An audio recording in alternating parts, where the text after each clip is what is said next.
Hey folks, this is T.R. Kelly for Stagecoach Road Sewing Machine. I've got something unusual to show you today.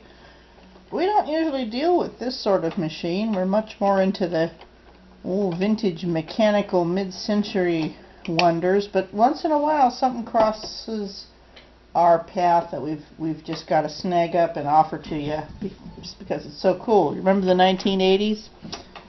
This is the pinnacle of cool 1980s sewing machine design right here. This is your Kenmore model 150. This was Kenmore's competition to the Singer 6268 and the Bernina 1130 and a lot of other machines at that time that were coming out with a lot of programmable stitching and just really high level control of your stitching. For decorative stitching, heirloom stitching, precision quilting, all kinds of things that were especially popular, becoming popular in the 80s. That's what these machines were designed for. So if you're a person that's not intimidated by computers and programming and fiddly details, you are going to love this machine. Look at the size of the instruction manual. Huh? And like I said, our machine's used. That's torn. But like all of Kenmore's instruction manuals, the detailing is very incredible. And you don't have to wade through English, Spanish, Portuguese, German, and French. It's all in English. So, very excellent owner's manual included with this machine. And also the very useful quick start guide. Tells you just the stuff that you need to get going right away.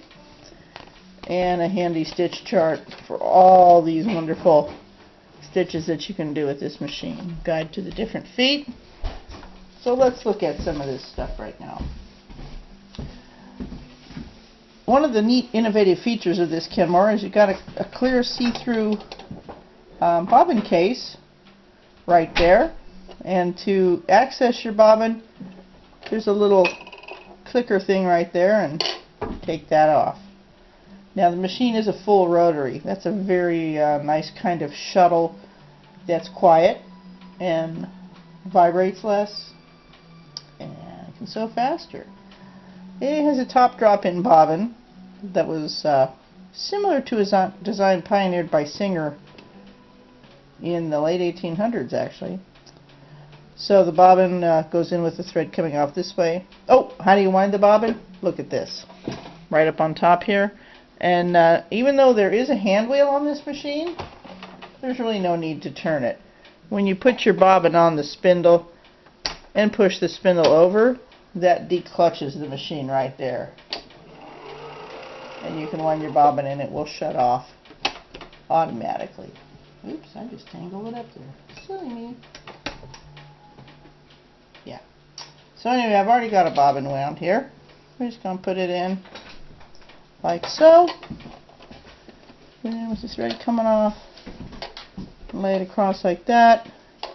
And then let's put this cover back on, just click it right down. Now to thread the top, we've got a horizontal thread delivery. Again, a system that was pioneered by Singer, and it works really well because the thread spool doesn't spin, the thread just unspools. And this makes for a smoother tension. So we're going to, let's see, how does this exactly go here? Like that. There we go. And then under here it's got these neat little arrows that show you where to go. And of course a slotted take-up lever. Thread guide there. Thread guide right there. And this machine, like all modern machines, threads from front to back. I am looking for my scissors right now. Here we go. Fabric only. Very important. Don't let your kids use your good scissors for cutting paper dolls out of tin cans. Okay, we thread that front to back. And this, of course, uses just regular sewing machine needles that you can get by Singer, Schmetz, Oregon, who makes needles these days. I like Schmetz needles myself. Very consistent in quality. And Singer needles are good too. Right now we've got a Singer size 11 red band in here, and if you know Singer needles, you know that's for a medium weight woven fabric. Now I want to raise that bobbin thread, and all I've got to do is press the needle up down button twice. There's our bobbin thread. No turning the hand wheel. You don't ever have to turn the hand wheel on this machine. And I find that to be a very nice feature. Okay, now this machine also comes with, now we've got our thread. Let me show you a few other things here. We've got, as you can see, it's kind of a flatbed surface here, but you can pull this part off, and now you've got a free arm. Also inside of this is where your feet and accessories are stored. Lift up the tray here, and even more stuff. So that we can set aside, or we can put it back on. Let's just put it back on, see how easy it is. So that's where all of your spare feet and things live, and if you want to get to that without taking the arm off, that's easy too. So there's not a lot of knobs and dials here, because everything, there are no knobs and dials. There's a few buttons, and there's a touch screen. Very sleek. Like I was telling you, this machine is really awesome for the beautiful heirloom decorative type stitches and precision sewing. The presser foot lever is right inside here. Okay, you don't have to reach all the way around to the back. It's just right sort of inside. That's pretty neat. So for a straight stitch, of course, that's where most of our sewing is going to be, right? That's number 10. You got a nice little pleasant beep there. Nothing too obnoxious. And let's give it a go. Listen to how quiet that is. Oh, and very slow. Now the needle's going to stop up. If I want to stop with it down, oh, look at that. You can just pivot. Even though I've got two very different color threads, I've still got a very balanced looking stitch there. Let's just turn that around. For reverse, here's your reverse button, right? Reverse. As long as you hold it, it goes in reverse. So you can go like that. You can go, yeah. So that's easy reverse there. Okay, let's go to our next most useful stitch. Good old zigzag. Now all of your most used stitches are right on this pad here. You don't have to look anywhere else. There's little pictures of them. You've got your zigzag, your multi-step zigzag, an overcasting stitch, a blind hem, and a multi-step zigzag. Where are all those wonderful decorative stitches? Well, they're right down in here. Gives you a little chart. And you do those by direct entry, by actually pushing in numbers. So, get your mode up here. Now we can, oopsie whoopsie. Yeah, clear. That's a good one to know. Let's see, can we go, just a second folks.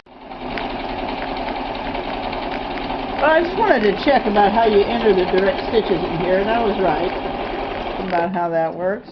Let me show you that here. Oops, I broke my top thread.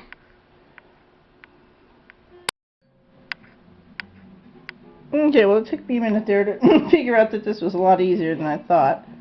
So if I want to do one of these really nifty stitches down here, I just put the mode thing. So there's one that's for regular stitches and one that's for monograms. So then regular stitches, and say I want to do this really awesome pretty stitch number 36. I put in 36.